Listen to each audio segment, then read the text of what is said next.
6 years ago, at the age of 29, I unexpectedly inherited my grandfather's old Georgian townhouse.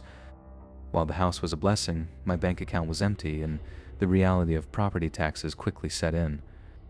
I realized that the basement had enough plumbing to be converted into a small, cozy flat. I invested what little I had left of the inheritance to transform the space into a livable studio. My first tenant was a lovely student, but the global lockdowns forced her to move out, leaving me desperate for income. Around Christmas, I received an application from a shy Romanian man named Stefan. He paid his deposit and rent up front in cash, which was all the proof of reliability I felt I needed at the time. Stefan was the perfect tenant, silent, invisible, and always punctual with his payments. However, by late summer, I noticed a strange increase in the number of large pallet deliveries arriving for him. Whenever I tried to greet him, Stefan would stare back with a blank expression, never uttering a word.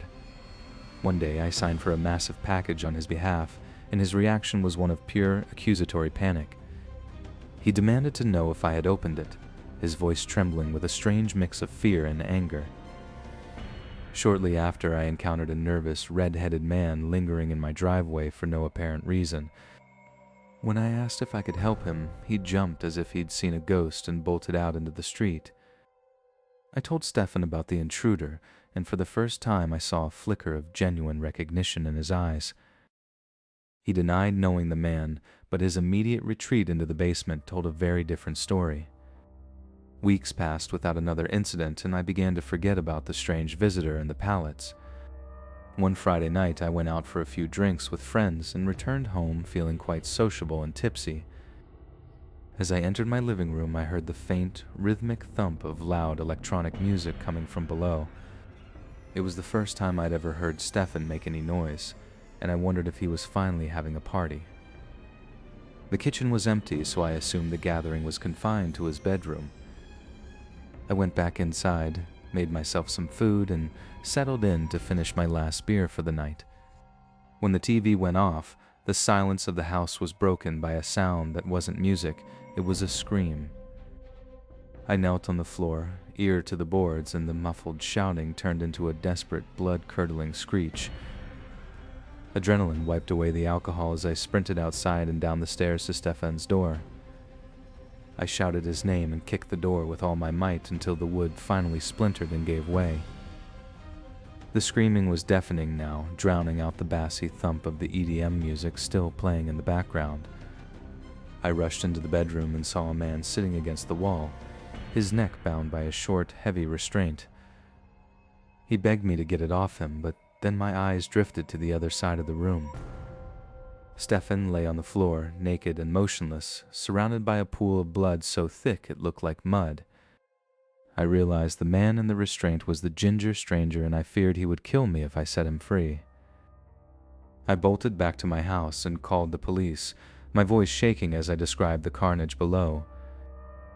The emergency operator remained eerily calm, repeating my words back to me in a monotone voice that felt like an insult. She asked me to go back down and check if Stefan was breathing, but there was no way I was returning to that basement. 10 minutes later, the police arrived and swarmed the property, securing the stranger in the crime scene. Despite the paramedics' best efforts, it was too late for Stefan. He had passed away in that cold basement.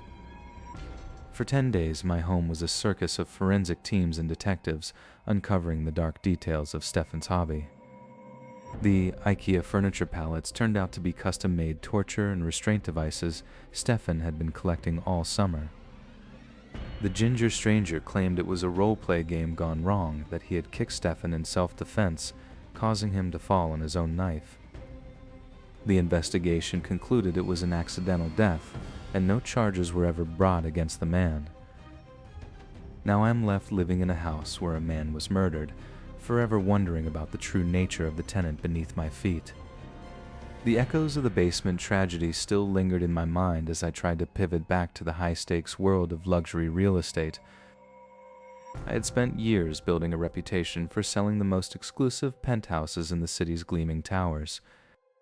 My phone buzzed with a request from a man who identified himself only as Marcus, seeking a private viewing of the new 22nd floor suite.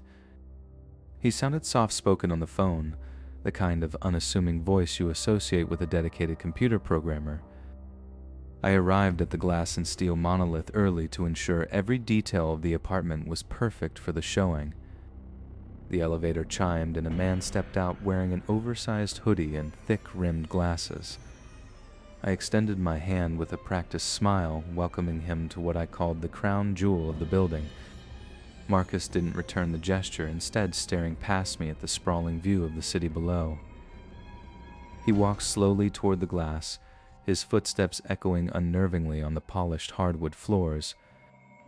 I began my pitch, detailing the smart home features and the reinforced structure of the panoramic windows.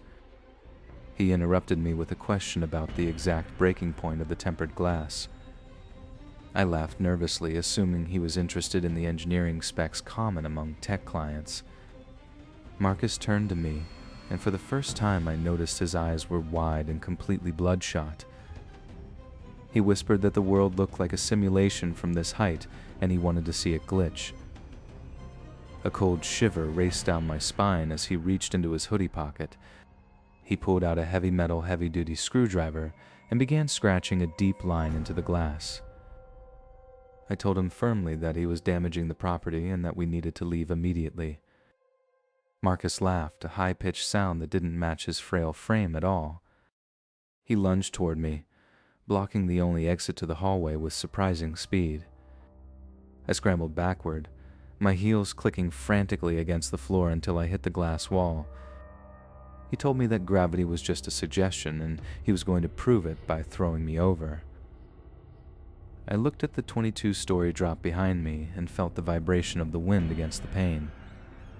I tried to reason with him, offering him money or my car just to let me walk away. Marcus muttered about data points and terminal velocity, lost in his own twisted logic. He suddenly grabbed my throat with one hand, pinning me against the cold glass. The pressure was immense, and I could feel the glass flexing slightly under our combined weight. I reached into my pocket and fumbled for my heavy set of master keys. With a burst of adrenaline, I swung the keys into the side of his head. He howled in rage, releasing my neck to clutch at his bleeding temple. I didn't wait. I bolted toward the kitchen island, looking for anything to use as a barrier. Marcus recovered quickly, his face now a mask of pure, unadulterated hatred. He told me that there was nowhere to run in a skybox designed for observation. I grabbed a heavy glass decorative bowl from the counter and held it like a shield. We circled each other in the dark, the only sound being the hum of the building's ventilation. I saw my chance when he tripped slightly over a sample carpet swatch I had left on the floor. I threw the glass bowl with all my might, catching him square in the chest. I sprinted for the door, my heart hammering against my ribs like a trapped bird. I burst into the hallway and slammed the heavy door shut, locking it with my master key from the outside.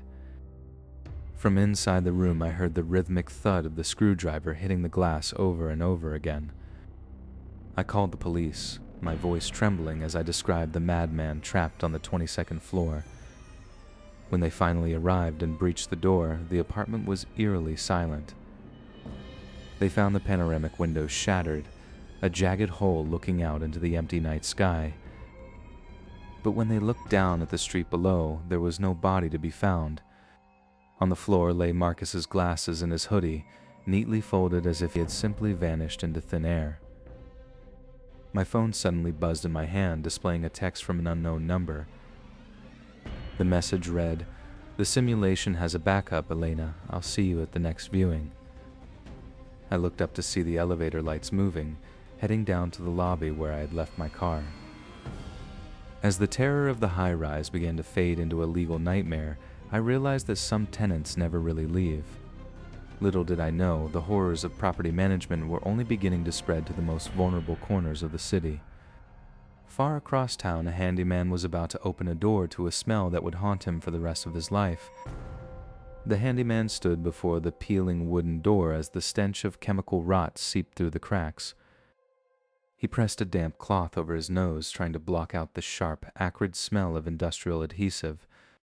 With a heavy click, The master key turned in the lock and the door swung open into a void of darkness. Inside, the living room was littered with hundreds of empty yellow glue tubes scattered like discarded bones. A sudden sharp gasp erupted from the corner where a shadow moved against the wall. The mother sat there with a plastic bag pressed to her face, her eyes rolling back in a state of chemical euphoria.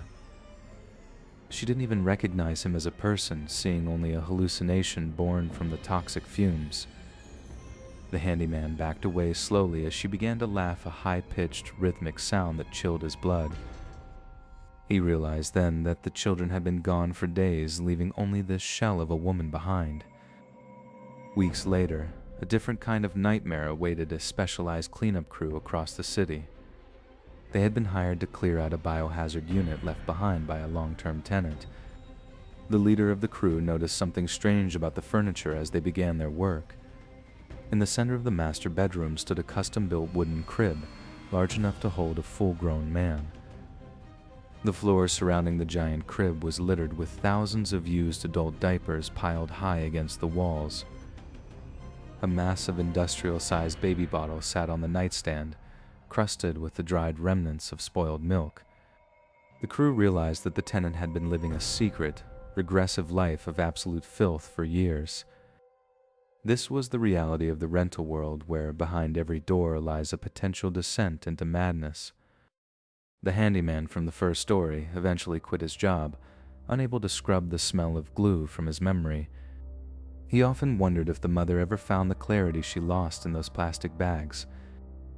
The real estate agent from the high-rise never set foot in a skyscraper again, preferring the safety of the ground. She still hears the sound of clicking keys every time the wind whistles through a window crack. The young landlord who found the body in his basement sold the property and moved to the countryside. He burned every piece of furniture that had been in that basement, hoping to incinerate the trauma. These stories are not just tales of horror, but warnings about the strangers we let into our lives. A background check can reveal a criminal record, but it can never truly reveal the darkness in a person's soul.